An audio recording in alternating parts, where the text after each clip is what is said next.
আসসালামু আলাইকুম। Zain cooking and ব্লগের আজকের পর্বটি দেখার জন্য আমন্ত্রণ রইল। আশা করছি কাছে দূরে সবাই অনেক বেশি ভালো আছেন। আমরা অনেকেই কিন্তু শুটকি ভুনাটা খেতে খুব বেশি পছন্দ করি, আর লটে শুটকি ভুনা এভাবে যদি তৈরি করেন তাহলে খেতে হবে অসাধারণ মজাদার। তো আমার রেসিপিগুলি ভালো লাগলে চ্যানেলটাকে সাবস্ক্রাইব করে সাথে থাকতে পারেন, আর ভিডিওটা দেখার শুরুতে একটা লাইক দিয়ে দিবেন। 100 গ্রামের মতো লটে শুটকি নিয়ে নিলাম। এই লটে শুটকিটা প্রসেস করার সময় বিভিন্ন ধরনের কেমিক্যাল দেয়া হয়, এজন্য প্রথমে টেলে নিতে হবে শুকনো তাওয়ায়, পানি ছাড়া তেল ছাড়া এভাবে করে প্রথমে টেলে নিয়েছি। ছোট টুকরো করে কেটেও টেলে নেওয়া যেতে পারে, তবে আমরা পরে কেটে নেব। মাথার অংশটা, লেজের অংশটা এবং পাখনাগুলো কেটে ফেলে দেব।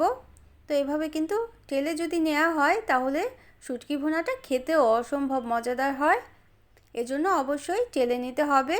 তো টেলে নেওয়ার পর আমরা কেটে নেব। ময়লা আসতে থাকলে ফেলে দেব এবং পাখার অংশ, লেজের অংশ, মাথার অংশ, পেটে যদি কোনো ময়লা থাকে সেটাও কেটে ফেলে দেব এবং ছোট পিস করে কেটে নিয়েছি রান্নার জন্য। এখন গরম পানি দিয়ে খুব ভালোভাবে ধুয়ে নিতে হবে। ওই যে বললাম, প্রসেস করার সময়, তৈরি করার সময় ময়লা জায়গায় এটা করা হয় এবং কেমিক্যাল দেওয়া হয়, এজন্য পরিষ্কার করে নিতে হয় খুব ভালোভাবে। প্রথমে গরম পানিতে 2-1 মিনিট ভিজিয়ে রাখতে হবে, তারপর 5-6 বার পানি পাল্টে ধুয়ে ফেলতে হবে।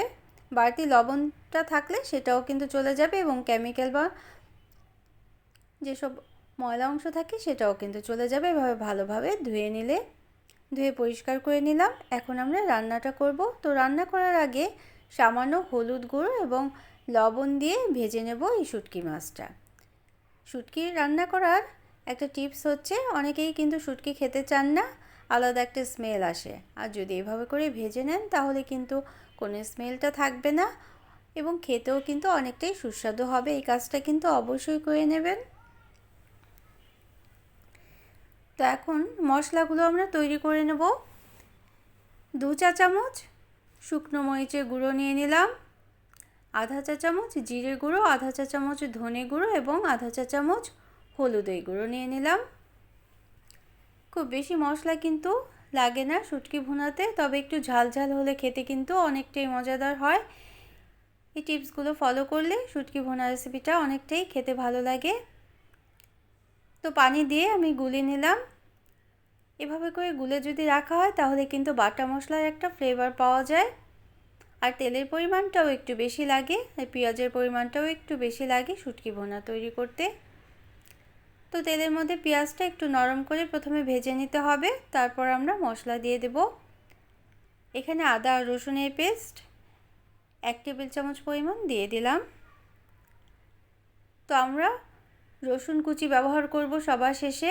যদি কেউ রসুন কুচিটা শেষে ব্যবহার করতে না চান তাহলে এই পর্যায়েই আদার চেয়ে রসুনের পরিমাণটা একটু বেশি দিয়ে দেবেন। তো যে মশলাটা আমরা গুলে রেখেছিলাম সেটাও দিয়ে দিলাম এবং আধা কাপ পরিমাণ পানি দিয়ে মশলাটা ভালোভাবে কষিয়ে নিতে হবে। এই কষানোর কাজটা কিন্তু খুব ভালোভাবেই করে নিতে হবে, তাহলেই কিন্তু শুটকি ভুনাটা খেতে অসম্ভব মজাদার হবে। যখন তেলের উপরে চলে আসবে মশলাটা, তখনই আমরা পরিষ্কার করে রাখা শুটকিগুলো দিয়ে দেব। পিস করে যে শুটকিগুলো আমরা ধুয়ে রেখেছিলাম সেগুলো দিয়ে দেব।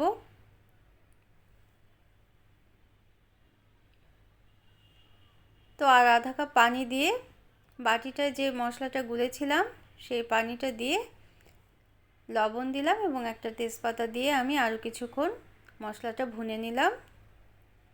তো আমার রেসিপিগুলি ভালো লাগলে একটা লাইক দিয়ে দিবেন, প্রয়োজনে কমেন্ট করে নিতে পারেন কেমন লাগলো রেসিপিটি জানানোর জন্য,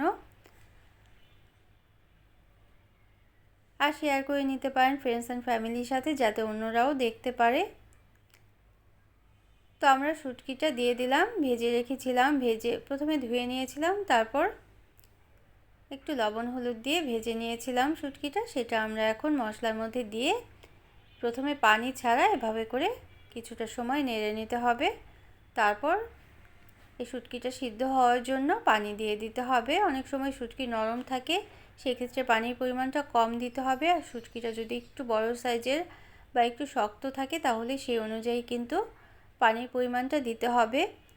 তবে শুটকি ভুনাটা কিন্তু অবশ্যই শুকনো শুকনো খেতেই বেশি ভালো লাগে, ভুনা বলতে যেটা বোঝায়। তো এই জন্য পানিটা সে অনুযায়ী দিতে হবে। কাঁচামরিচ ফালি দিয়ে দিলাম এবং এ পর্যায়ে এসে আমরা 1/4 কাপ পরিমাণ রসুন দিয়ে দিলাম। আমি দেশি রসুন নিয়েছি, দেশি রসুন খুব ভালোভাবে ছিলে নিয়েছি, সেটা দিয়ে দিলাম। এর পরিবর্তে রসুনের কুচিও দেওয়া যেতে পারে। তো আমার শেষ পর্যায়ে রসুনের কুচিগুলো দিলেই খেতে ভালো লাগে। তো শুটকি রান্নায় কয়েকটা টিপস ভালো লাগার, সেটা হচ্ছে একটু ঝাল ঝাল খেতে ভালো লাগে, এজন্য মরিচের পরিমাণটা একটু বেশি দিতে হবে, আর রসুনটা কিন্তু অবশ্যই একটু বেশি দিতে হবে, তাহলেই কিন্তু শুটকি ভুনাটা খেতে অসাধারণ মজাদার হবে। তো যারা প্রথম ভিজিট করছেন আমার চ্যানেলটিকে, তারা চাইলে চ্যানেলটিকে সাবস্ক্রাইব করে বেল বাটনটা প্রেস করে অল অপশনটা সিলেক্ট করে সাথে থেকে যেতে পারেন। তো এই শুটকিগুলোকে আমি একটু ভেঙে ভেঙে দেব। খুব সুন্দরভাবে কিন্তু সিদ্ধ হয়ে গিয়েছে, এখন একটু ভেঙে ভেঙে দেব, তাহলেই কিন্তু খেতে অসম্ভব মজাদার হবে। এবং আমরা পরিবেশন করে নিচ্ছি আজকে শুটকি ভুনার রেসিপিটা। গরম ভাতের সাথে জমে যাবে এরকম একটি শুটকি ভুনা রেসিপি। আমার রেসিপিটি কেমন লাগলো অবশ্যই কমেন্ট করে জানাবেন। Thanks for watching. আল্লাহ হাফেজ।